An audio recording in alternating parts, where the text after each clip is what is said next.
Alright, welcome back ladies and gentlemen to the Chupacabra's Lair. I'm your host Larry, the space janitorial Chupacabra man here today.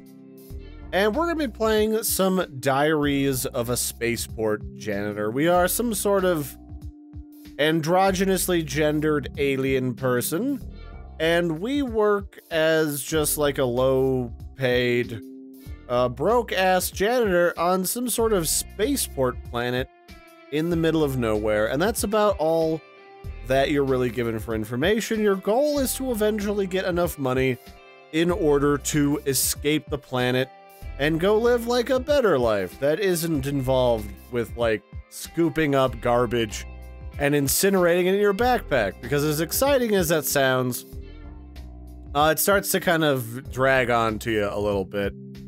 And this is a game that's a little bit of a chill out and don't really worry about it kind of game, which is nice. I'm kind of in the mood for a chill out and don't worry about it kind of game myself right now. And basically, the game, there's really no way to lose. It just kind of, you fiddle around with stuff happens, both good and bad. And eventually, if you fiddle with it long enough, you might just get your booty off of this planet, and that's about all there is to it. So we're gonna start a new game. And the first thing that the game has you do is it makes you choose a favorite goddess. Now there's a whole bunch of them. There's like Onus, which is the goddess of interiors, time, and the cosmos. She wears a long gown with a face-concealing hood. And they all do something specific, like Beb is the goddess of like luck and poverty and random numbers, and she's got like 50 eyes. I think I'm gonna go this time, just for the heck of it, because it's nearby. I'm gonna go with the goddess Loster, the goddess of loot, influence, and good deals. She carefully balances stacks of gold coins on her head and shoulders. So let's go with Loster. And there's like 9 of these puppies, so I certainly have the ability to pray to a whole boatload of deities. And the game starts out with saying, "One day, Larry, you will find your way off this ancient death trap of a planet. As a lowly spaceport Sanindrone, you're constantly reminded that your life is as worthless as the trash you peel off the dusty streets. How long have you scraped a meager living keeping the spaceport clean? The weeks and years just blur together." So that's the start of the game, really. You can wander around and basically talk to people. There's some vendors here. This one sells books, and this one sells creepy stuff. What do you sell? You sell touch slab, high-tech components. So you're kind of like a black market smuggler person. And for the rest of it, you just pick up garbage off of the ground and you burn it in your incinerator backpack. That's basically the whole reason why we exist. We run around this spaceport town that uses that kind of almost not Duke Nukem, well, I guess technically Duke Nukem, the original, but it uses almost that old retro 2.5D shooter style combat system where everything is just a flat sprite, where there's a bunch of pixel art arranged in such a way as it looks pretty clever, and it's just a smart way of doing graphics, which I kind of like this way of doing graphics. I kind of wish more people would do that. And we basically just wander around talking to people like this cop, and he's just an asshole. He's a red scarf grunt, and he says, "Get back to work, Sanindrome. I don't want any trouble, man. You just need to settle down. The street smells worse than you do, so get busy. Oh, please." Alright, whatever. You're a dick. I'm gonna put weird stuff in your garbage disposal so it smells this week. Got some random postage label. God, what is it? What is this? Greasy plastic cloth. I don't think that's of any value. So yeah, basically the idea of this game is every single day you go out and you collect garbage and you try to find valuable garbage to sell to people like this guy here. And then you just rinse and repeat until you kind of figure your way out through the game. Some items are useful, most of it's probably just garbage. And inside this bank is my chosen deity, Loster. And I'm gonna pray for luck here at Loster. And let's see. I don't really have anything in my backpack to look at, despite what the game says. And there's basically only one thing that you can do at the start of this game. We need to get ourselves into this sewer dungeon access panel. But to do that, we need to talk to this person, Heather. She was like a crazy hippie person. And Heather says, "Hey, Janitor, you need some more eyes?" Eyes? Yeah, eyes to get into the dungeon, or just for fun, you know? Yeah, alright, let's buy some eyeballs. So basically... Wait, why did I buy a crumpled note? Oh, here's the eyeball. So anyway, Heather sells us drugs, this eyeball drug, that you can eat. And then you walk into this particular sewer dungeon access panel. Whoa, after the drug trip starts.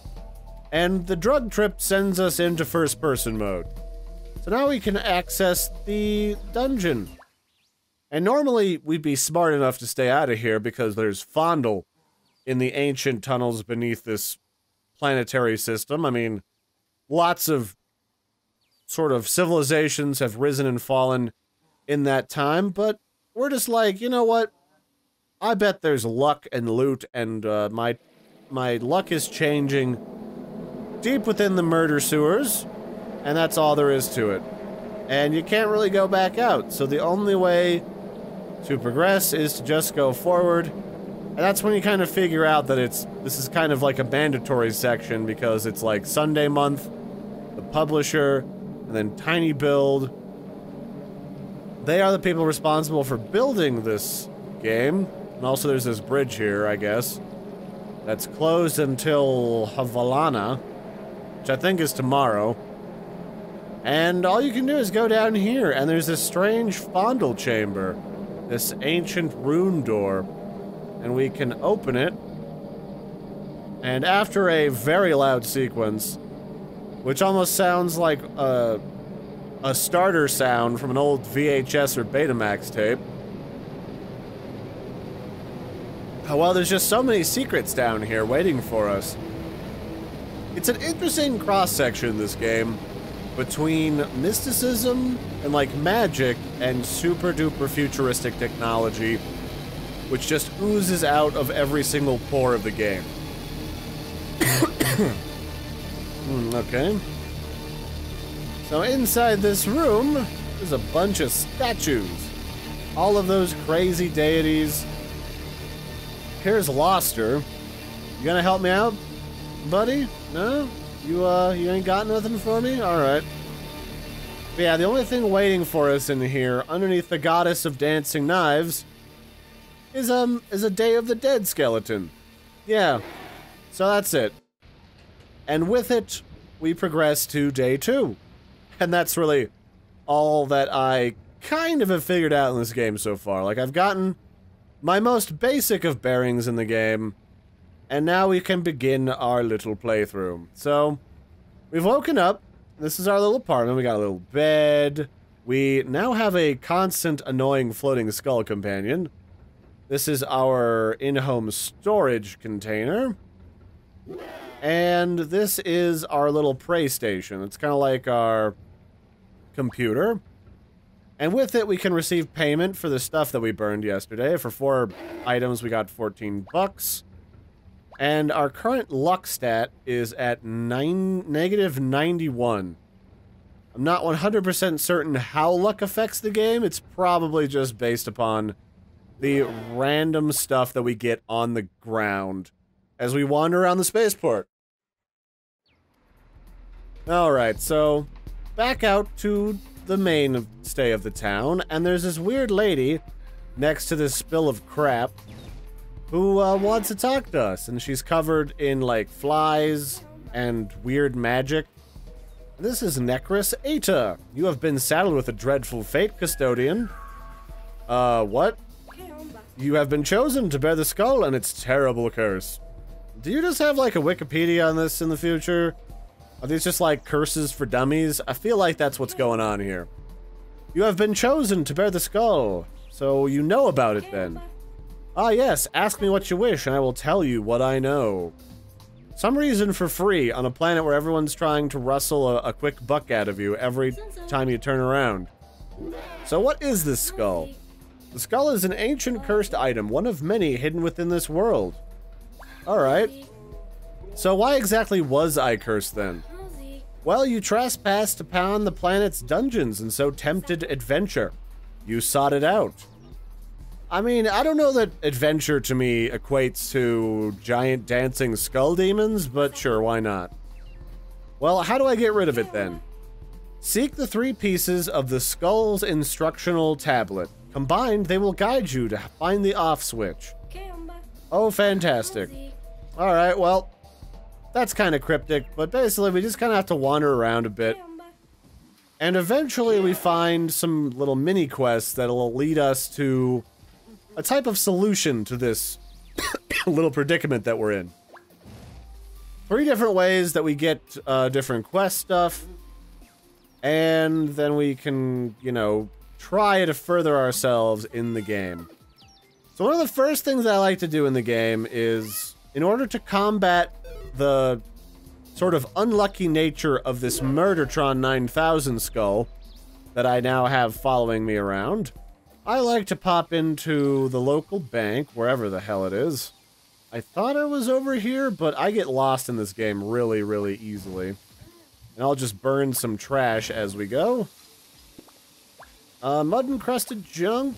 No, that doesn't sound useful, but I like to pray in this game because it helps with my luck stat, and it makes a lot of the rest of the game a tad more manageable and definitely a load more tolerable.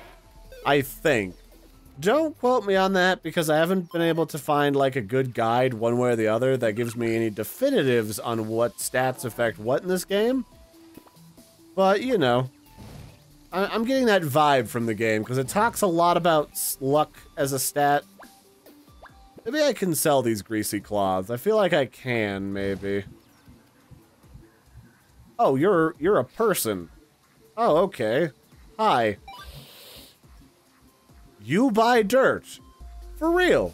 This little grease stain on the ground buys dirt. No kidding. Alright, so I guess everything in this game could potentially be valuable. Alright. Strange star chart. Okay, I'll keep that. I'll see if I can bring you some dirt, man. You seem like a discerning customer. So let's see. What did the red arrow mean? I don't remember. I have like a list of arrows written down, but I didn't include the red arrow. Alright. Ooh, I'm gonna eat this food. Oh, hell yes. So you have to eat in this game, and there's 2 ways of going about doing that. You can spend your hard-earned money eating, or you can eat garbage off the floor like I just did, and then your camera gets all wibbly-wobbly, and it's great. Plus, it gives you free vomit that you can... it gives you vomit that you can throw down onto the ground that you can also burn for free to make extra money. And who doesn't love making extra money? I mean, honestly. So, let's see. I could have sworn the bank was around here, but maybe it changes every playthrough. It's entirely possible. The starter area seemed the same, but this is different. Oh well. A random container. And of course, if we want to go home, we follow these yellow arrows, and the yellow areas lead to, like, the slum kind of area where there's lots of cheap food. And, sickening depression of being a spaceport janitor. Also, you can change your gender at any time, so there you go. That's a thing. Another strange star chart. I wonder if anyone around here buys star charts. You can usually tell what people are buying and selling by simply looking at what they have at their kiosk. But sometimes people shut down their shops like at certain times of the day. Sometimes they don't sell everything on multiple times a day. Ooh, I'm gonna sell that to that one guy. And there's a burnt out power coil that I'll burn. And if you want to get a lot of money from burning things, it's best to do that at the start of the game, because otherwise your backpack will run out of battery by the end of the day. So this is kind of cool. This is like a city bus transport. It's kind of like a trolley, But the difference being it looks like a giant horseshoe crab. I thought that was actually pretty cool. Because I like horseshoe crabs. They give like a weird type of blood that's necessary for... Oh, sensor chips. These are crushed and scattered to invite good luck. Well, I'll keep those.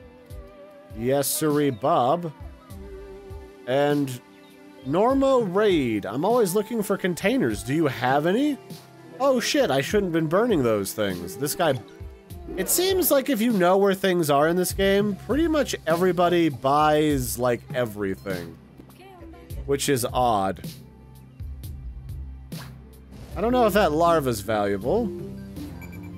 Treasure Hunter, what can I sell to you, sir? Nothing. Was I supposed to talk to you? No. Oh, there's like a wizard or something here. Alright, hey man, what's up?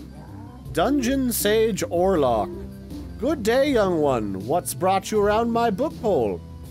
Book hole? Well, hole, hollow, niche, library, whatever you want to say. It's all the same shit here, man. I'm in a spaceport. Each culture calls this stuff something different, alright, man? Don't make it weird. Alright, fine. Do you know anything about engraved segments? Oh, you're speaking of a skull curse. I see you're so afflicted. Well, can you help me, old man? Well... Bring me all 3 pieces, and I'll reforge the tablet you're seeking. Alright. Well, that's a start, I suppose. And then here's a lotto machine. What's the lotto machine got for us today? Rare spell swatch. Magicians combine these to cast spells. This one causes infatuation. Now, I know I can sell that, guaranteed. And then here's some random scrap. Actually, I think I can probably sell it to these assholes. One of these assholes, that is. Are you the one? Yes. Alright, these are worth $6. That's actually a pretty damn good haul. Usually, if you get more than just a couple of cents for these things, that's pretty good. So, speaking of weird horseshoe crabs, and that transport that was somewhere. Horseshoe crab blood is apparently weird because it's cobalt-based and it lets people determine if you've got like a crazy infection or something. So I thought that was kind of neat. And they harvest them like once a year in order to supply the medical community. So here we go. Level 14 Paladin. Have you seen the rest of my party? I wonder where they wandered off to. Sorry, I haven't. Oh hey, nice skull curse you've got there. I bet that thing is constantly sapping your luck, though. Really? Yep, any cursed item will drain your luck if you keep it on your inventory. And I can detect curse on that thing without even rolling. Oh, I see what you did there. That's like the heaviest D&D joke I have seen to date. But nicely done. 10 out of 10. So let's see, what have I got? That's a squished larva. Alright, I don't think that's worth anything. That's just a dead thing. And there's a bunch of these, like, voodoo ladies everywhere. I'm not sure what that's supposed to mean, but, you know.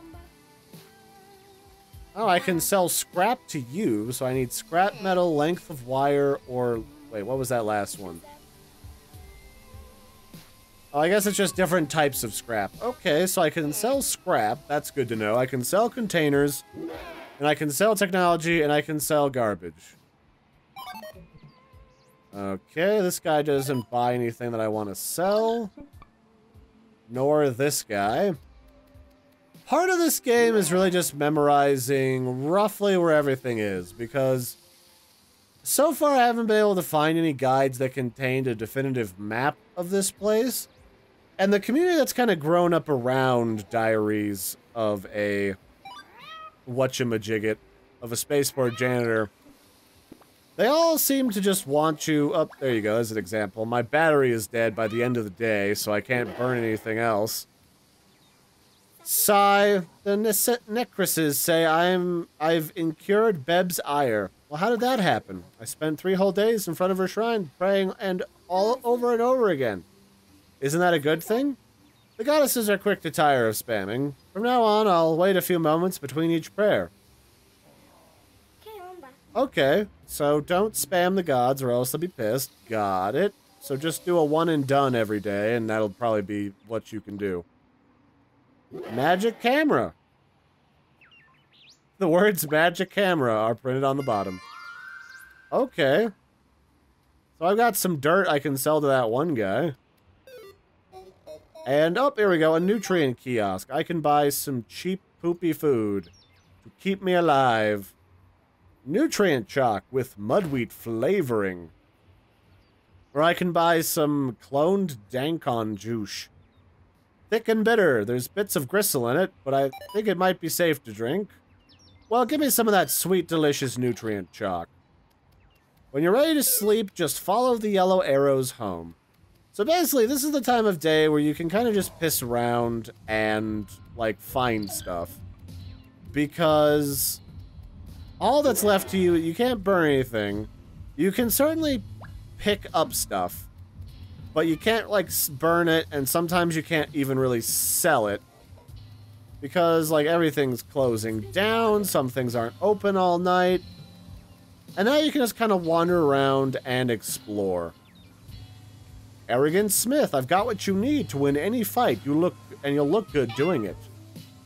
Okay, you sell weapons. That's good to know. So it looks like the red arrow is the adventurer's loot market, which is good because I will need to do some sweet adventuring at some point in the not-too-distant future. And then at the center of this particular town is this giant temple of all the crazy goddesses. It's like a giant weird spaceport ziggurat. So I thought that was interesting. I have a feeling that this might have something to do with the ending to the game, but don't quote me on that because I've barely played into this game. I think I maybe have racked up like 30-ish minutes, which I'm about to erase, so, you know, it is what it is. As I clip through the ground with my camera and see through walls. So yeah, that's kind of the game. You go adventuring to try and find secrets underground. You burn trash for money. You try to sell some of the trash that you find. Because God knows, like, when you'll find value for it. And there's another arrogant Smith just kind of off to the side here. So yeah, you just try to make money to eventually get off the planet. And you experience all of the drab social commentary that goes with being a janitor. And I find something particularly charming about that. I'm not sure what it is, but I like it. I definitely do. It's an oddly relaxing game, even if it doesn't technically have a, like, a fail state of any particular type. Okay, so there's a medical kiosk here. Where is my home away from home?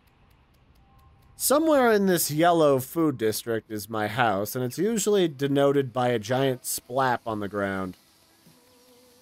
Nope, not finding my splap. Oh, here's the giant stingray, or horseshoe crab. It'd be nice if I could get around it, though. That would be super fancy.